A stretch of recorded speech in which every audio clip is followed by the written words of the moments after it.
All right, what's up, y'all? I'm back with another video. This one is different. It's new to me. I don't usually do NFC East predictions because I'm super superstitious. I don't like counting the chickens for the eggs hatched.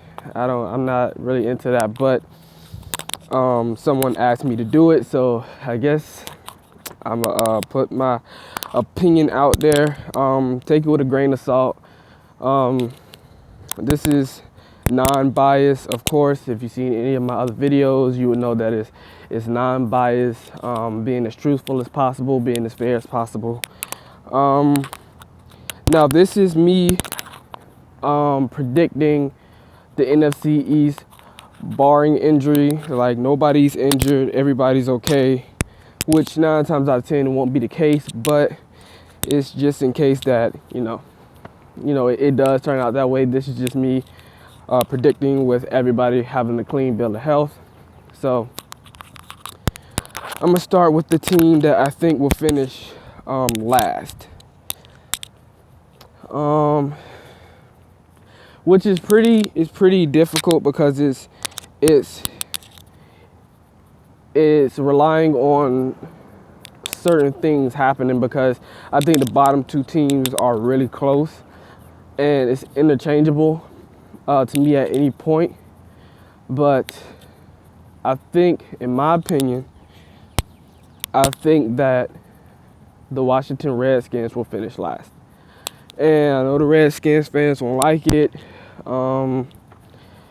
Of course, y'all wouldn't like it, it's y'all team, but it's just me being honest. I feel like every other team kind of made more leaps and bounds during the offseason than the Redskins. And then I'm going off previous year success too. The reason I say this is because you got rid of Pierre Garçon, you got rid of Deshaun Jackson. I never really felt that the Redskins used Deshaun Jackson properly, so that's not really that big of a loss, but he was still a huge threat to anybody in NFC East, which he's shown time and time again. He can tear the top off of defense, he could catch, he can run routes.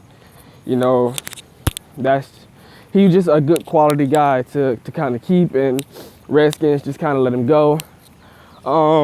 You let go of Pierre Garçon. Wasn't the fastest dude, but he could catch. He was basically a sure-handed receiver. You didn't have to worry about him making too many mental mistakes. He was just, to me, besides speed, it wasn't much that Pierre Garçon couldn't do, in my opinion, and from what I saw. And you let him go. So you guys let go of 2 pretty good receivers, and you get Terrell Pryor. Now, Terrell Pryor played for the Browns. I'm not sold on Terrell Pryor. This is why, because 1, he's never been a receiver his whole life. And I'm not saying that you have to be a receiver your whole life to be, a good receiver. What I'm saying is, you switch from quarterback to receiver on a bad team, you're going to get targets because, 1, you're huge. He's a big target, so of course your numbers are going to look pretty good. He didn't really have anybody there to really challenge his spot.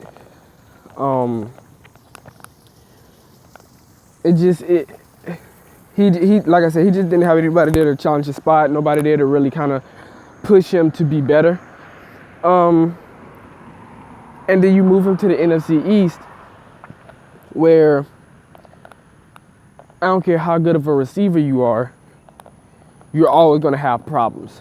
So if you aren't that talented or that gifted as a receiver in the first place, then it's much more difficult when you have to move to a division like the NFC East. Now, I'm not saying that he's not talented. What I am saying is he's not what the Redskins needed. I think the Redskins should have kept who they had and possibly gone for another dominant receiver in the draft. I felt like they could have built that way, but I'm not in the Redskins front office. I can't help them, with that. But and even as far as the front office situation, the GM situation is pretty murky. The quarterback situation is pretty murky. At first, it was the team. The team was pimping Kirk Cousins. Now Kirk Cousins pimping the team. Like, y'all can't get that together to save y'all life. It's just a lot of mess. A lot of unorganization going on with that team. They have one cornerback in Josh Norman. I'm not a Josh Norman fan, so I won't speak on that because I'm just not a fan of Josh Norman. You guys have Brashad Breeland. He's not good to me. You have Sewell Cravens. I think Sewell Cravens is going to make a leap this year. A big leap, actually. You guys got I got a D lineman. You guys got a linebacker. You guys got some pretty good things, but like I said, not enough for me to say that you guys are going to pass anybody else on this list. I don't think you guys are going to be a losing team. I see 8-8 again, but I don't see anything that really kind of stuck out for me to say you guys are going to, just ball out and replace anybody on this list. And plus your defense was just awful. Like, it was awful. You could score on it, you could throw on it, you could run on it. Paul Perkins had his first 100-yard game on that defense. With that bad O-line that the Giants have, it's just really bad. So defense wins championships, and I just don't see you guys passing anybody else on this list. So, I mean, if you don't like it, I mean, it is what it is. Like I said, it's the NFC East. I pretty much plan for some people to get sour about it, but hey, it is what it is. Next on my list, I'm pretty sure everybody kind of knows at this point, but I'm picking the Eagles to finish third in the division this year. Oh, it's a puddle of water. I'm picking the Eagles to finish third this year. And this is why. I think, this is my opinion, I'm a Giants fan, everybody knows this, but I'm going to always keep it honest, be as honest as possible. I think Carson Wentz is going to go off this year. I honestly do. I think Carson Wentz he's gonna light it up. You saw the difference when Lane Johnson went down. You saw the impact that it made. You saw the difference in quarterback that he is, and he threw for that many yards. He threw for that many yards with basically nobody at receiver. I mean, Matthews, y'all best receiver, and I mean, he wasn't good. Like, to me, Jordan Matthews he's a number 2 receiver at best. So you basically playing with a number 2 receiver at the number 1 spot. It was just really bad, and he was still able to get the ball out. He's still able to really show that he has arm strength and arm talent. Did he make turnovers? Yes, but if we're gonna be honest about the situation, it was because a lot of them was because he would throw it, it would bounce off the receiver's hands, interception. The receivers would run the wrong routes or run the routes poorly. They were lazy with their routes, then interception. So I'm not putting too many of that blame on Carson Wentz. I think Carson Wentz is a lot better than people give him credit for. So, like I said, I'm not going to, and that goes for the Dak and Carson conversation. I'm not going to make that my conversation until Carson Wentz has had a full, fair chance to even be compared. And I think this year he will be, because he has a running back in LeGarrette Blount, had 17 touchdowns, over 1,000 yards. He's a thumper. He's a between the tackles back. Goal line situations, He can get it done. We've seen it when he was playing for the Patriots, and I think he has a better O-line at Philly, so I think he's going to do a lot better at Philly, because not really too many defensive lines. It's not any defensive lines, in my opinion, that can go toe to toe with Philly's O-line in the NFC East besides the Giants. So I think he'll have a pretty big games inside the NFC East. Besides, my Giants and stuff like that. So I just think they added Alshon Jeffrey. Great pickup. When he's healthy, he's a beast. They need to keep him healthy. They need to give him a new dietitian. Whatever you need to give this man, y'all need to give it to him. Besides, enhancement drugs and all that shit. But give him a new dietitian, put him on a new plan, put him on a new weight training, whatever he needs to be on. Put him on that so he can stay healthy. He needs to stay healthy so he can be good. Then they picked up Torrey Smith. Torrey Smith was a beast at Baltimore. He went to the 49ers. You saw a drop in production. I don't know if it was because the scheme fit. I don't know if it's because he just naturally had a drop off. Who knows? But what we do know with him is that he is fast. He can take the top off defenses, and they haven't had that since Deshaun Jackson. So I think overall that offense, and then they have a better defensive line than the Redskins. They have a better linebacking core than the Redskins. And so with that puts that puts the Eagles over the Redskins for just those simple facts. I think the Eagles will go 9-7. I think they'll make a jump to a plus 500 team. I don't know. I see a lot of promise from Carson Wentz, and I know the Cowboys to me deep down like him. I think everybody from every NFC East team like Carson Wentz because it's hard not to like him because he's not arrogant. He don't get into trouble. He cares about the playbook. He cares about football. He cares about understanding the team. He cares about it all. So it's really hard not to like Carson Wentz until you play him. You play him game day, I hate him. I want him to mess up. But besides that, it's kind of hard to, not like the guy. So he has the talent. Now he has the talent around him, offensively, defensively. They added like I said, they added a better ground game. They added a better receiving core around him. And then they got, what is his name from, same place they got Switzer. Holland, wide receiver Holland, whatever his name was. They got him. And from what I see from camp and from what the Eagles fans are saying and from what I'm seeing, just overall, he's doing pretty good. So we'll see. So it's a lot. It's some interchangeable pieces, and we'll just see. We'll see. But for right now, I have them at 9-7, and I have them third in the division.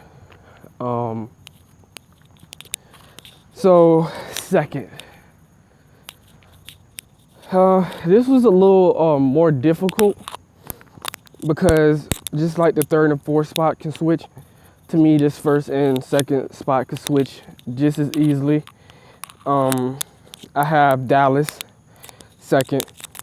Though I hate Dallas, I respect their team as a whole, except for on defense. They really just need help on defense.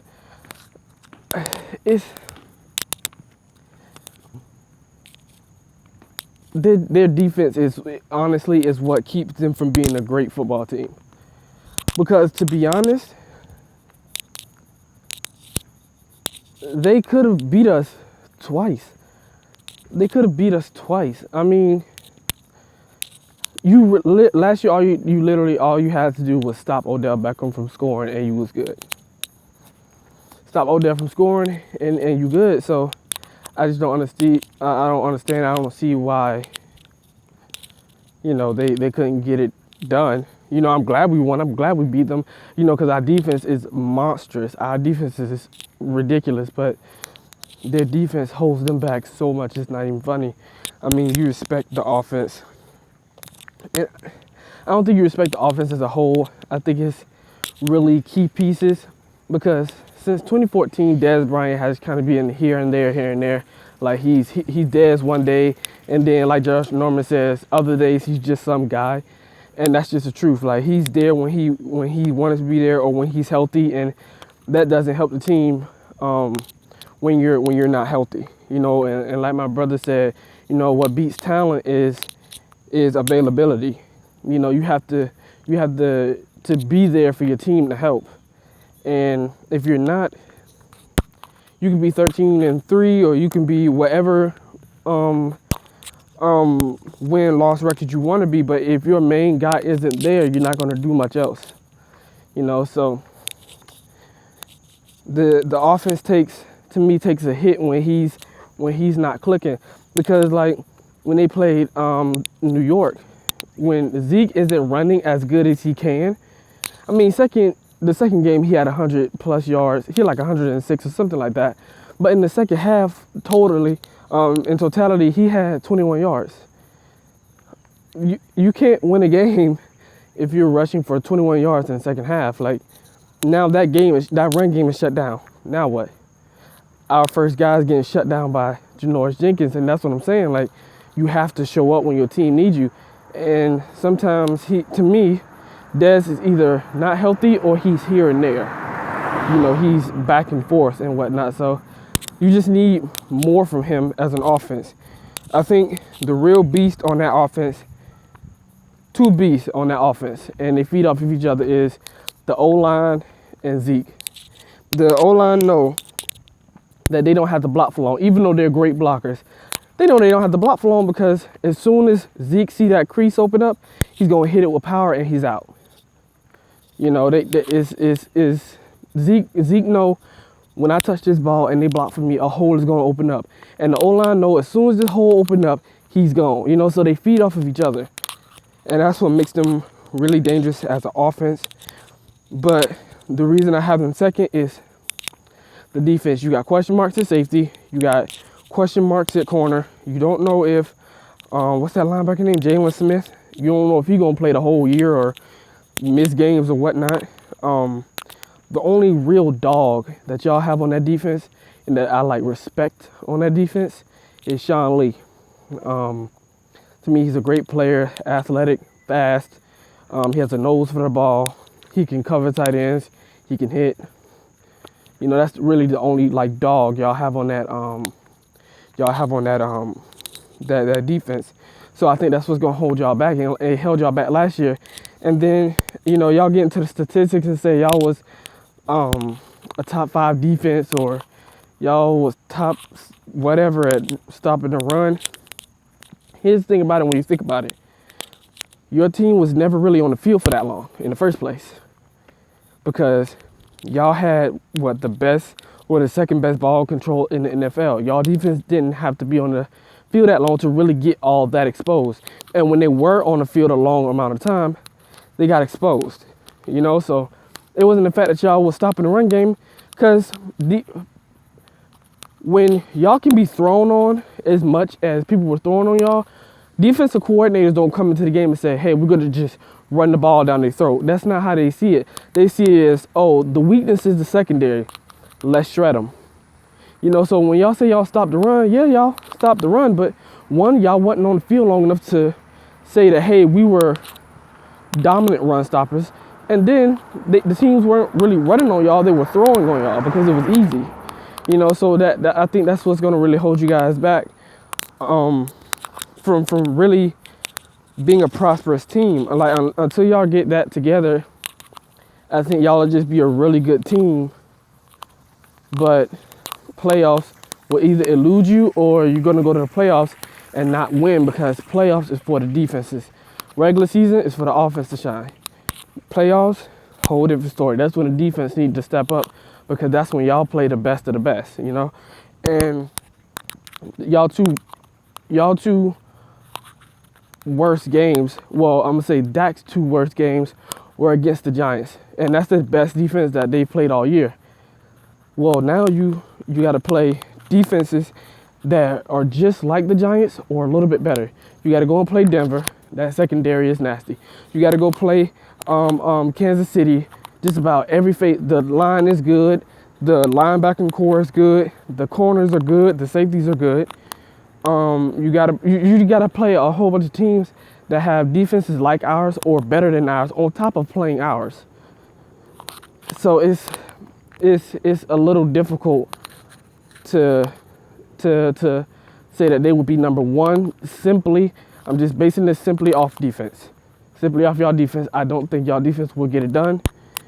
Everywhere else, y'all have it pretty much locked up good, but defense, like it showed y'all last year, it'll cost y'all games. So, number one is the New York Giants. Once again, I'm not doing this to be biased. I'm not doing this to be a homer. I'm just saying them simply because of what I see and what has happened. So, our defense last year, of course, I'm gonna start off with our defense.